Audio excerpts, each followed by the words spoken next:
বাংলাদেশে বর্তমানে প্রচুর বৃষ্টিপাত হচ্ছে। আবহাওয়া অধিদপ্তরও আরো বৃষ্টিপাত হওয়ার পূর্বাভাস দিচ্ছে, যার কারণে বন্যার পাশাপাশি দেশের পাহাড়ি অঞ্চলে প্রচুর ভূমিধস হয়, যাকে ল্যান্ডস্লাইড বলা হয়। ভূমিধস কিভাবে হয় সেটা হয়তোবা অনেকেই জানেন না, কারণ বাংলাদেশের ভূমিধস হওয়ার ভিডিও পাওয়াই যায় না। তবে আমি আপনাদেরকে অবশ্যই এটা দেখাবো ভূমিধস আসলে কিভাবে হয় এবং কতটা ভয়ঙ্কর হয়। তাই আর কথা না বাড়িয়ে চলুন ভয়ঙ্কর ল্যান্ডস্লাইড গুলো দেখে আসি। ভূমিধসের ভয়াবহ বিষয় হলো এটা খুবই অপ্রত্যাশিত।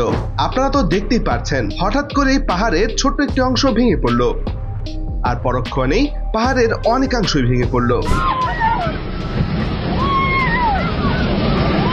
এখানে ড্রাইভারকে খুবই ভাগ্যবান বলতে হয়, কারণ আরেকটুর জন্য বিশাল পাথরটি তাকে পিষে দিতে পারত। এই ব্যক্তিটিকেও খুবই ভাগ্যবান বলতে হয়, কারণ অল্পের জন্য সে ল্যান্ডস্লাইডের নিচে পড়েনি।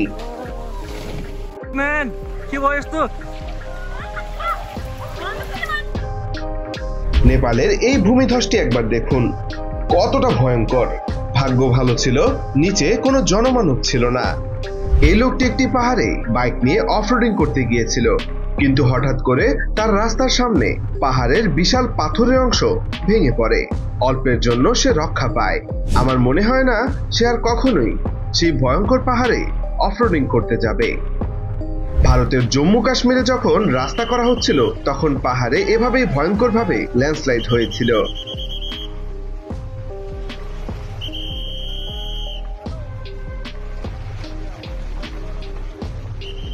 না, এই লোকটাকে খুবই ভাগ্যবান বলতেই হবে। দেখুন এই লোকটি কতগুলো পাহাড়ের ধসের হাত থেকে বেঁচে আসলো। বলে না, রাখে আল্লাহ মারে কে।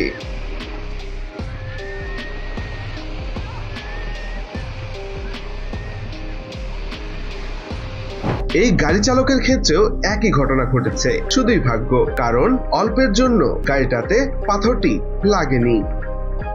প্রচুর বৃষ্টিপাত হলে কিছু পাহাড়ের মাটি এভাবেই গলে যায় পানির সাথে। আর এমন একটি দৃশ্য দেখা গিয়েছিল ভারতের কাশ্মীরে বৃষ্টিপাতের সময় একটি রাস্তার পাশে থাকা পাহাড় থেকে প্রচুর কাদামাটি ধসে রাস্তায় এসে পড়তে থাকে। এমন সময় সিকিউরিটিতে থাকা একজন ব্যক্তি এদিকে আসা একটি গাড়িকে থামতে বলছিল, কিন্তু চালক তার কথা না শুনে সামনে এগিয়ে যেতে চায়, যার ফলস্বরূপ তার গাড়িটি কাদামাটিতে আটকে যায়। সিকিউরিটিতে থাকা ব্যক্তিটি তখন বলছিল, ভাই তোরা মরেই যা।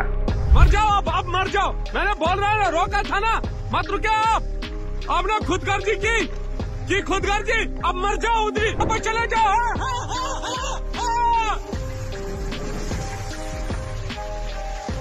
मर जाओ দেখুন পাহাড়ের উপর থেকে বিশাল বড় বড় পাথরগুলো নিচে থাকা বাড়িগুলোর দিকে ধেয়ে আসতে থাকে। তবে এবারও তাদের ভাগ্য ভালো ছিল যে কোনো পাথর তাদের বাড়িতে অথবা কারো কোনো ক্ষয়ক্ষতি করেনি।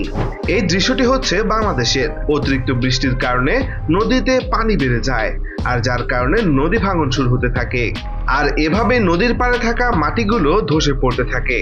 পূর্বে দেখানো ঘটনাগুলোর মধ্যে অনেকের ভাগ্য ভালো থাকলেও এই ব্যক্তিটি নিজে বেঁচে গেলেও ভাগ্য ততটা ভালো ছিল না, কারণ পাহাড় ধসের মধ্যে তার গাড়িটি আটকে গেছিল। আবার পাহাড়ের উপর থেকে আরেকটি বিশাল বড় পাথর সেই গাড়িটাকে একেবারে দুমড়ে মুচড়ে দিয়েছিল। দেখতে কতটা ভয়ঙ্কর লাগছিল। যদি সে ভিতরে থাকতো তাহলে সে নিশ্চিত অক্কা পেত।